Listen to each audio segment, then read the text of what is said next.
আসসালামু আলাইকুম।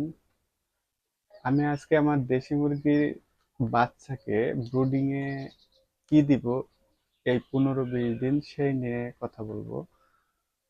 আমি এই বাচ্চাগুলোকে 15 দিন যাবত এটাই দিব, লাইসোভিট পানির সাথে মিশিয়ে।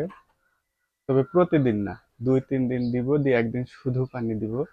আর যেহেতু দিনে দুবার চেঞ্জ করি, একবার এটা দিই আর একবার শুধু পানি দিই।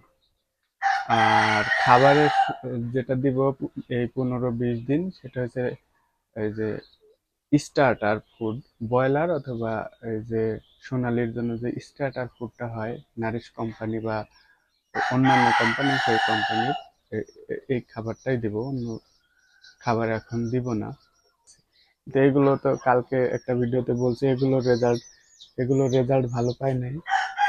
আর এগুলোর রেজাল্ট মোটামুটি এই আজকে 11 দিন, মানে এর গ্রোথ এবং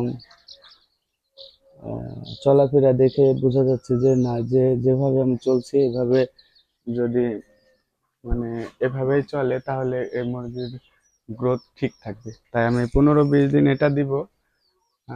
তারপরে এরপরে অবশ্যই আমি কোনো ফার্মেসি, মানে এই পশু চিকিৎসকের যে ফার্মেসিগুলো আছে তাদের সাথে কথা বলবো, অথবা যে আমাদের উপজেলায় পশু সম্পদ কেন্দ্র আছে সেখানে গিয়ে কথা বলে দেখবো কি বলে, যে এর হুটহাট চেঞ্জ করা যাবে কিনা। আর আপনাদের পরামর্শ থাকলে অবশ্যই জানাবেন, আমি সেই অনুপাতে দেশি মুরগির বাচ্চাগুলোকে ট্রিটমেন্ট করব এবং এগুলোকে বড় করে দেখব যে কি অবস্থা হয়। মানে এগুলো আমার পরবর্তীতে ডিম পাড়া মুরগি হবে আর কি, এগুলো বিক্রি করবো না, এই ভয় পেয়ে এক জায়গায় গোছায় গেছে। ভালো থাকবেন, সুস্থ থাকবেন। আসসালামু আলাইকুম।